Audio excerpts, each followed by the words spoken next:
네, 마태복음 2장 말씀입니다. 1장 말씀에서는 우리 예수님께서 족보 아브라함과 다윗의 자손으로서 이렇게 오신 것, 구약에 약속된 대로 구원자로 오신 것을 족보를 통해서 알려주시고, 또한 예수님께서 태어나실 때 성령으로 태어나셨고, 또한 그렇게 처녀에게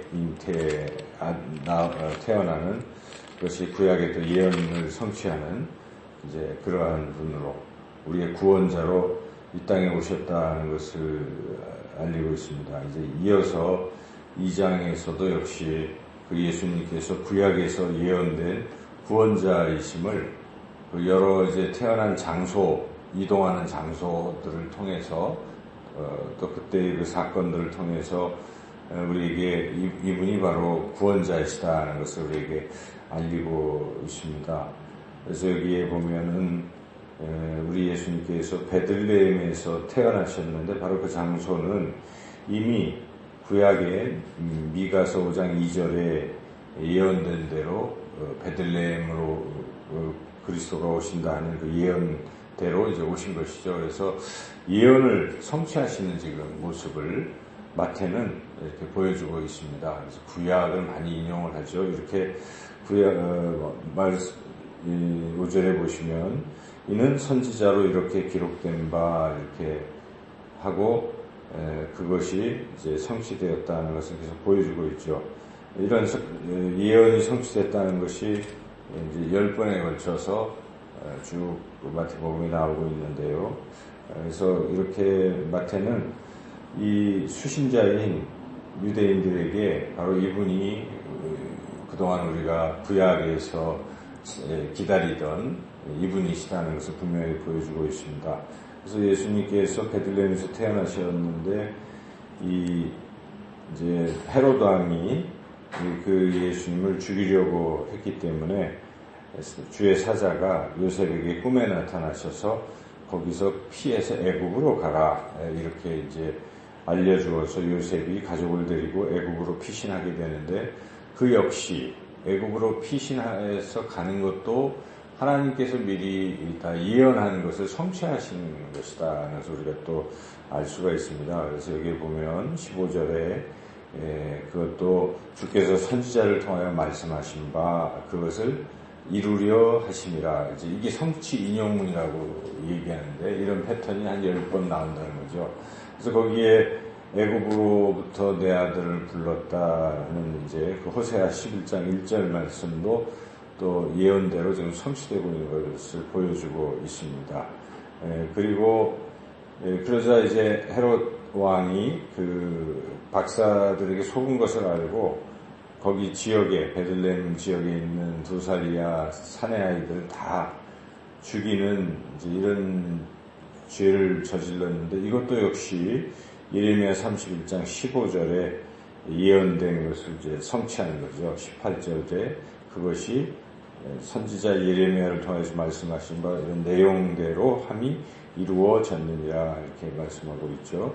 이제 그렇게 해서 예수님께서 애굽으로 피신을 하셨는데, 거기서 다시 이제 헤롯이 죽자 꿈에 주의 사자가 요셉에게 이렇게 나타나서 다시 이제 돌아와라 이렇게 얘기를 하죠. 그래서 돌아오는데 당시 아켈라오가 그 지배하고 있던 그 땅, 이제 그 유대 땅은 그 아켈라오가 굉장히 좀 잔인하고 뭐 이랬기 때문에 거기 지혜롭게 그쪽에 살지 않고 갈릴리로 이렇게 가게 됐고, 이제 나사렛이라는 곳으로 가게 됐는데, 그것도 구약에 예언된 것을 이룬 것이죠. 그래서 선지자로 하신 말씀에 나사렛 사람이라 칭함 이렇게 쭉 23절에 나오고 있는데, 이사야서 11장 1절 말씀을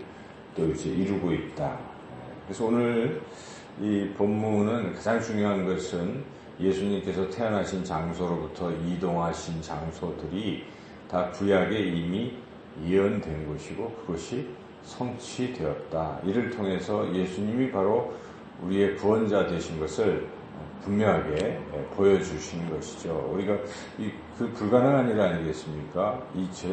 그 수백 년 전에 다 그것이 예언된 것을 성취한다는 것은 하나님이 아니고서는 불가능한 일이죠. 그래서 그런 우리 예수님이 분명히 하나님의 아들이시고 우리를 구원하시기 위해서 이 땅에 오신 구원자이시다는 것을 우리가 이제 말씀을 통해서 더욱더 확신을 얻게 됩니다. 또한 본문을 통해서 우리가 또 깨닫게 되는 교훈은 이렇게 예수님이 우리를 구원하러 오시는데 이 예수님을 맞아들이는 사람들의 태도가 다르다는 것입니다. 이게 두 부류잖아요. 동방박사들은 예수님 오신 것을 경배하고 그래서 여기에 나온 대로 우리가 성탄절마다 연극을 통해서도 또 많이 들어왔고 보았지 않습니까? 황금비향 몰약의 가장 귀한 것들로 이렇게 예수님께 경배하는 모습. 동방박사는 동방이라는 말 자체로 이 유대 사람들이 아니라는 것이 이스라엘 사람들이 아니라 이방 사람이라는 것이죠. 근데 이방 사람들조차 이렇게 예수님께 아기 예수님께 와서 맞아들이고 경배하는데 정작 자기 땅에 오는데 우리 예수님을 영접하지 않는 하나님의 백성, 자기 백성들은 정작 영접하지 않고 있다는 것이죠.